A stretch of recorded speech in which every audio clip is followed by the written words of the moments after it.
The harsh truth, PT school didn't teach you how to be successful. Yeah.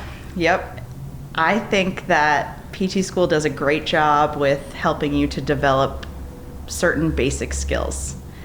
And then you're applying those skills to people who are so wildly different than working on your classmates or, working with a professor or, even just doing an observation. And then you get into the clinic and you think to yourself, people come in with, psychological histories and past medical histories and just life experience. And you think to yourself, I don't even know what to do with this. A psych minor isn't enough to handle that? I mean, comes real close, but we're not all the way there yet.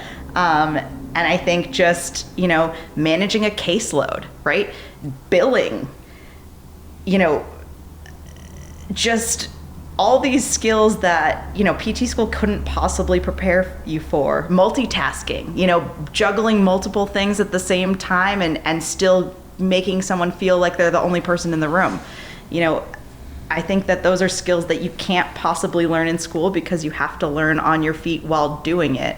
And I think it's a challenging process, but certainly did I ever feel like I'm ready to rock and roll out of the gate out of PT school? Definitely not.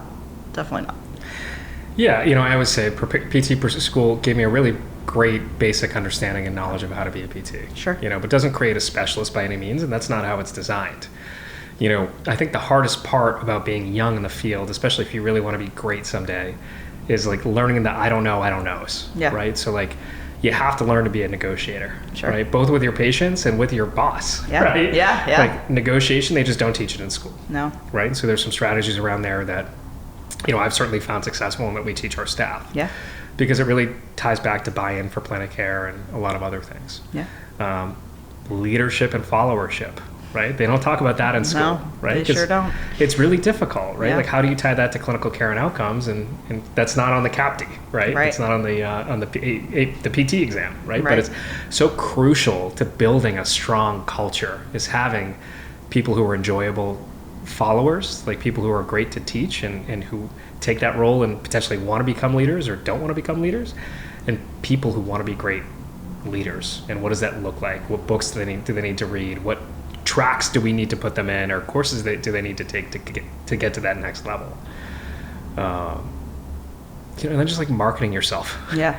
Being able to do things like this, or do an Instagram post, or be a little bit uncomfortable. I think they just don't touch on those things in school, and those are things, business, marketing, leadership, and negotiation skills are things that you need in life to be successful, and they just don't teach them in PT school. No, and they're life skills, like you said. Yeah. They're not just skills within your career. They're skills that you're going to use every single day in a lot of the things that you do day to day. And so, being able to give and receive feedback, that's a big one. No one taught me how to, with some grace, receive and give feedback to other people or from other people.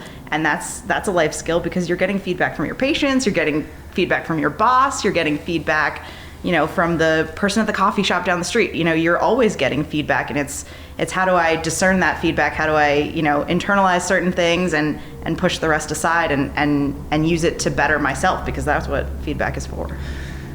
PT school teaches us to be technicians, right? Really good. This sounds like a dumbed down version of what we do, but we get it's really a blue collar trade. Sure. In my opinion, we're really good at fixing people. Yeah. Right. That's what we're put on earth to do as a PT. If you're really you love orthopedic PT or whatever kind of PT that you do, you're like, I literally was put on earth. I feel it in my bones. This is my calling. This is my calling to fix people, and everything else may not come naturally. Sure. Right? Like the leadership part, the hard conversations, the numbers, the business. Public speaking, speaking. Like giving an in-service, like talking to a team as a leader, all those things are, again, skills. KPIs. Yeah. Metrics. Conversations around expectations. Yeah. Right? And I think, I have on here going from a technician mindset to a business mindset. Right? The shift of, okay, I was trained to be a physical therapist and to get people better. But this is a business at the end of the day too, right? So, and we operate as a for-profit company, sure. Right? So, there's ways that we need to operate to be profitable and to have, what I call a margin for error, right? So, right. The profit margin is really a margin for error, and it's invested most times with almost all companies back into the company to continue the growth cycle. Yeah, and I think people enter PT and they think, I just want to be here to help patients. And I'm with you 100%. I want to be here to help patients too. And also, in order to do that, you have to be a functioning business that can facilitate that patient care, that can invest in the technology, that can invest in, giving salaries to PTs who will want to come and work here because it's a competitive salary. But you can't do that unless people are seeing a certain number of visits. People are, meeting expectations in terms of keeping the business running. And that's not comfortable to talk about because people don't have that experience when you come into PT, come into healthcare as a clinician. Yeah, and I think in particular here, we have high expectations of our staff for excellence, Sure. But we also pay within the top 1%. That's always been a goal of mine. Yeah.